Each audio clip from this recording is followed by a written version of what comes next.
Achando-se no Espírito, por Luiz Arley Góes. Jesus de novo disse-lhes: Paz seja convosco.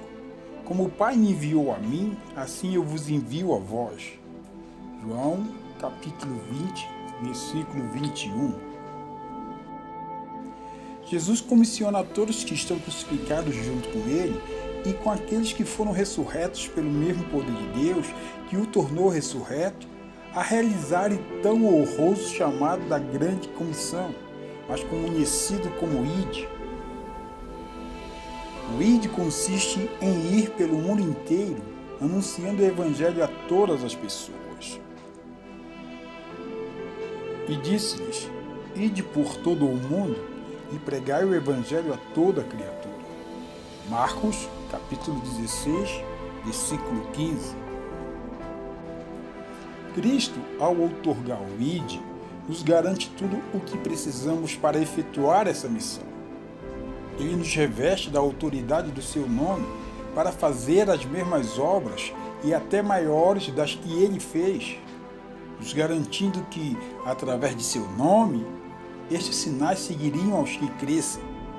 Jesus derramou seu sangue e com ele temos o poder para executarmos tão ilustre incumbência. O Espírito Santo, que é Cristo em nós, veio para que pudéssemos ter a sua cooperação para tudo aquilo que é a obra do reino de Deus. Portanto, vemos o quanto é imprescindível aprender a se achar em espírito, guiados pelo Espírito de Deus e escutando a sua voz para realizarmos aquilo que ele nos deixou como encargo. João, no livro de Apocalipse, nos faz compreender o que é este se achar em Deus. Achei-me em espírito no dia do Senhor, e ouvi por detrás de mim grande voz, como de trombeta, dizendo: O que vês, escreve em livro e manda às 7 igrejas: Éfeso, Esmirna, Pérgamo, Tiatira, Sardes, Filadélfia e Laodiceia. Voltei-me para ver quem falava comigo, e, voltando, vi 7 candeeiros de ouro, e no meio dos candeeiros, um semelhante a filho de homem, com vestes talares e cingido à altura do peito, com uma cinta de ouro. Apocalipse, capítulo 1, versículos do 10 ao 13. Você pode se perguntar, mas quem é João? Ele é um irmão nosso na fé, e como nós, estava sujeito às aflições deste mundo, mas era pertencente ao reino de Deus e se resignava a ter sua esperança focada tão somente em Jesus Cristo. Eu, João, que também sou vosso irmão e companheiro na aflição e no reino e na paciência de Jesus Cristo, estava na ilha chamada Pátimos, por causa da palavra de Deus e pelo testemunho de Jesus Cristo. Apocalipse, capítulo 1, versículo 9. Note que João está afirmando que havia se achado em espírito. Em outras versões, encontramos dominado em espírito, arrebatado em espírito e tomado em espírito. É necessário termos a nossa atenção voltada para esta afirmação, pois ela é a demonstração de como se caminhava no cristianismo após a ascensão do nosso Senhor Jesus. Naqueles tempos, não existia facilidade de se ler a Bíblia como temos nos dias de hoje. Não existia a Bíblia impressa e nem a virtual. Hoje, temos essa possibilidade de saber sobre Deus nas mais diversas formas que a Bíblia se apresenta para nós, seja impressa, virtual, em áudio, etc.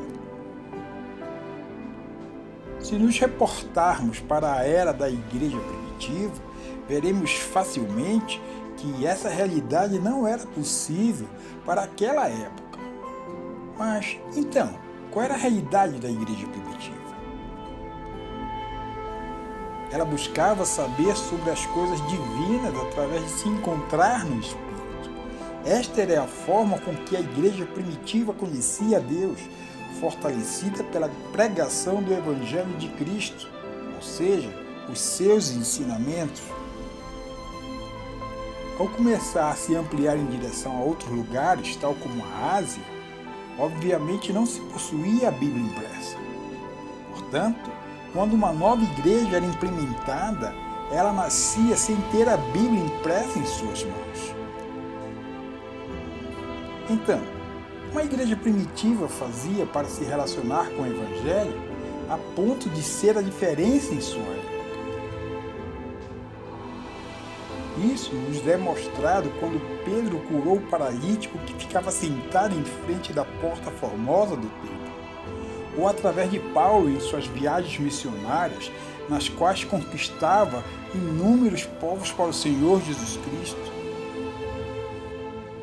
Apenas precisamos saber que temos a garantia de autoridade e poder para realizar as obras que Cristo nos determinou a fazer, tais como expulsar demônios e curar enfermos.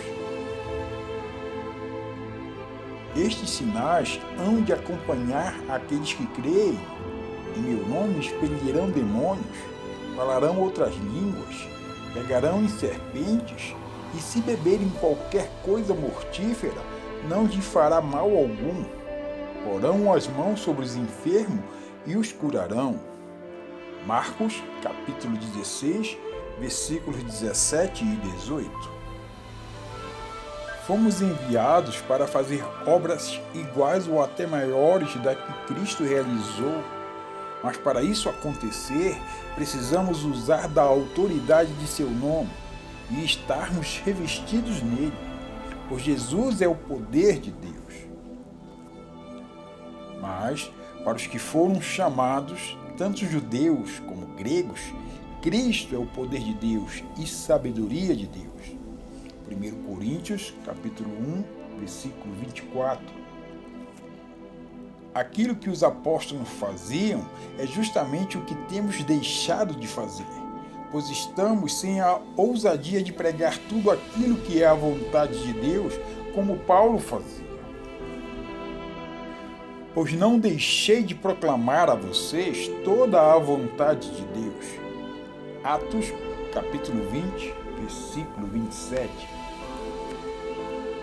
Agora, pois, ó Senhor, olha para as suas ameaças e concede aos teus servos que falem com toda a ousadia a tua palavra, enquanto estendes a mão para curar e para que se façam sinais e prodígios pelo nome do teu santo Filho Jesus.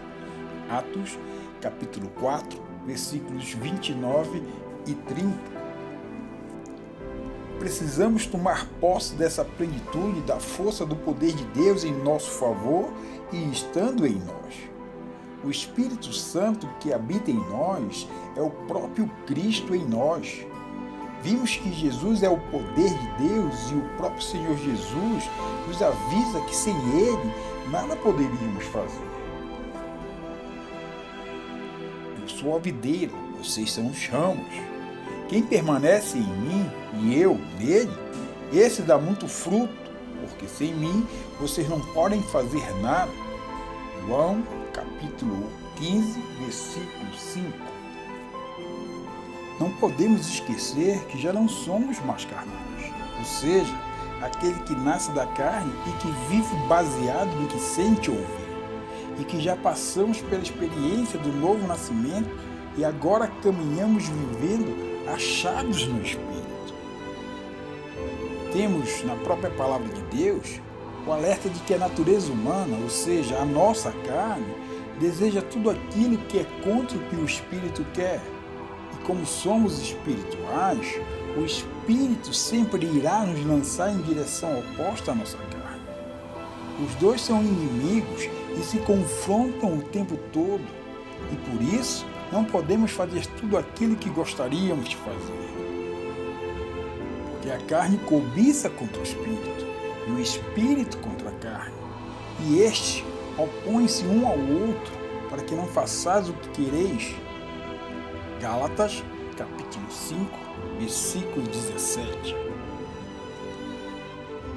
Ao cair, o homem continua com seu espírito, mas perdeu a sua vida espiritual. Ou seja, seu espírito estava morto para as orientações de Deus.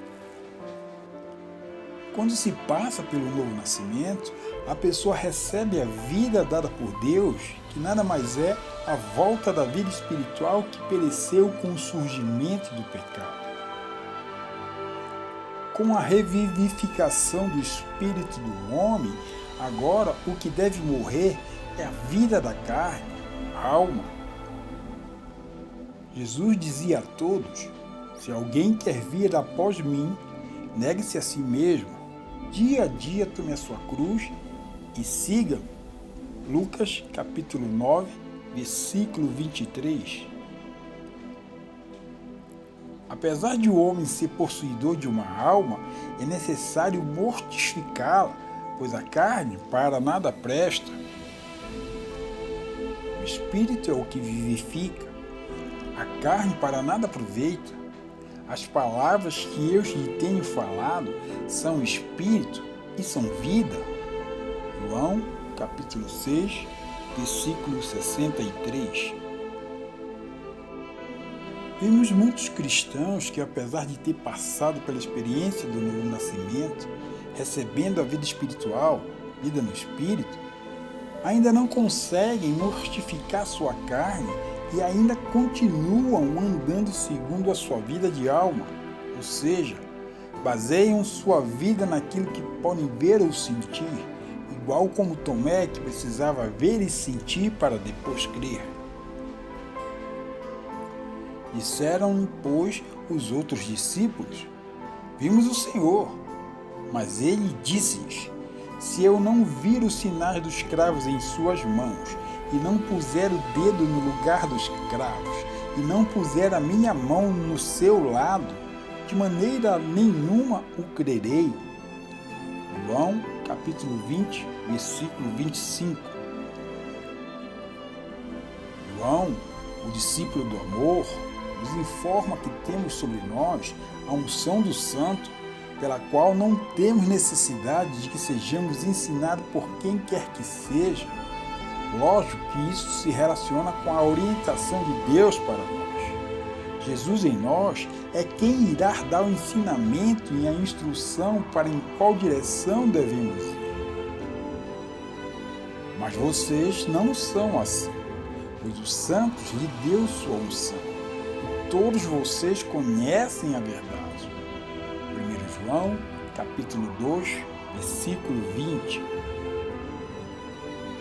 Vocês, porém, receberam dele a unção, e ela permanece em vocês, de modo que não precisam que alguém lhes ensine a verdade.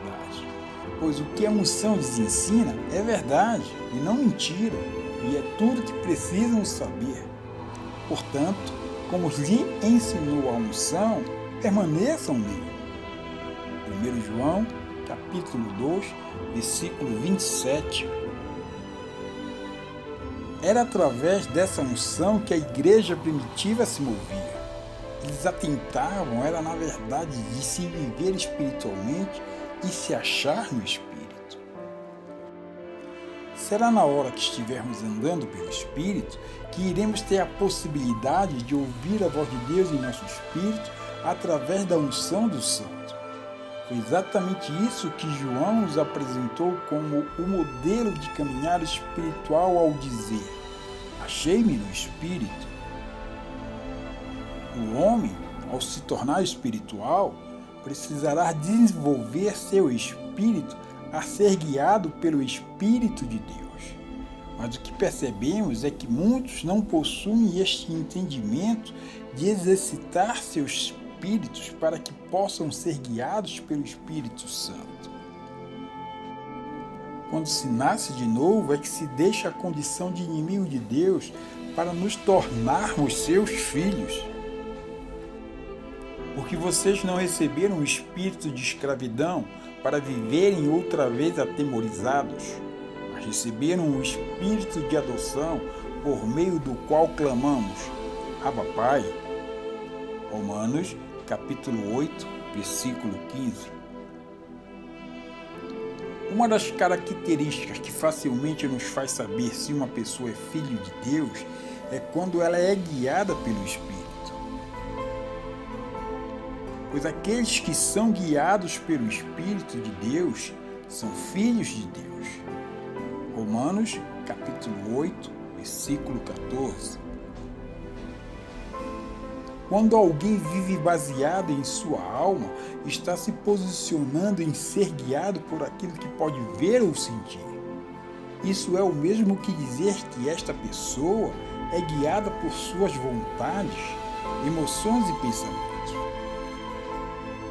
Como vimos anteriormente, nossa alma é incapaz de receber a vida guiada pelo Espírito, pois por ser a representação da nossa carne, é fraca, justamente por somente confiar em seus sentidos, impossibilitando, assim, um caminhar de vida baseado pelas coisas que não se pode ver, ou seja, pela fé.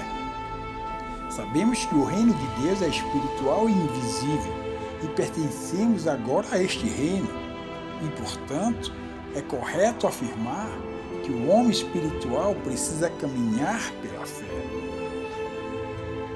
Ora, a fé é o firme fundamento das coisas que se esperam e a prova das coisas que se não veem. Hebreus, capítulo 11, versículo 1.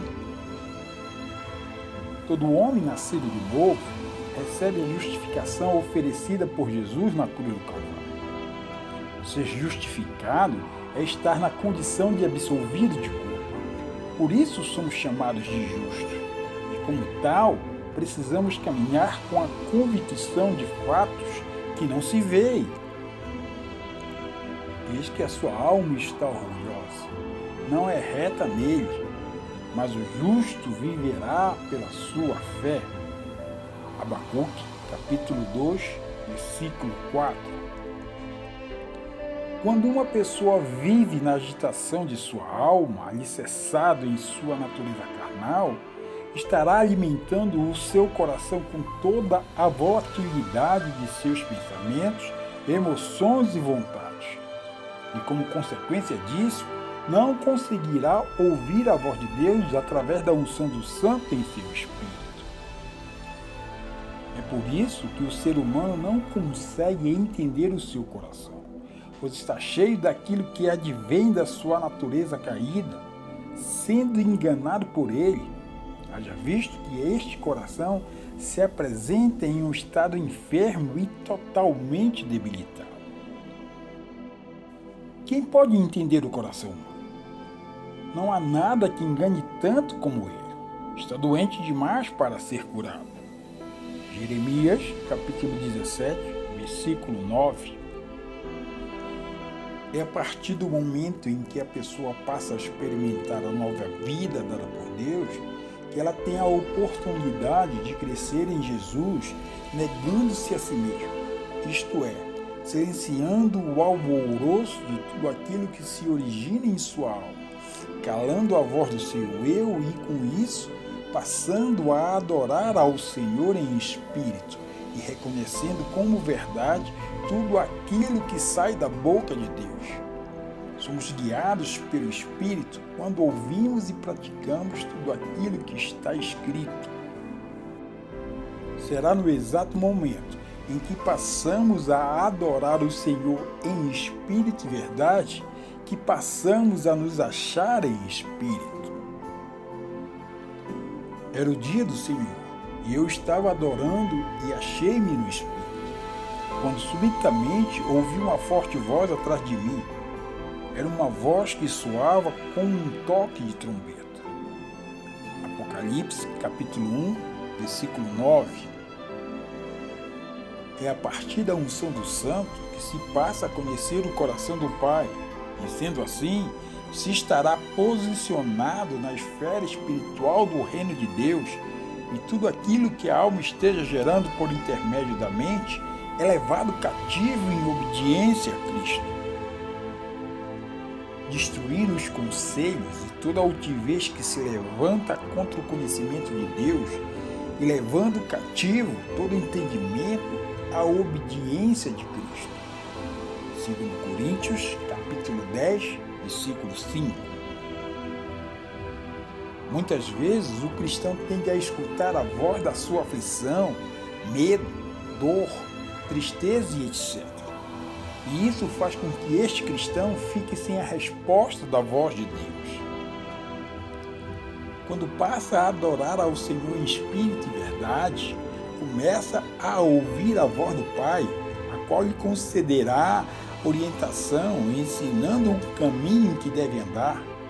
Isso é ser guiado pelo Espírito.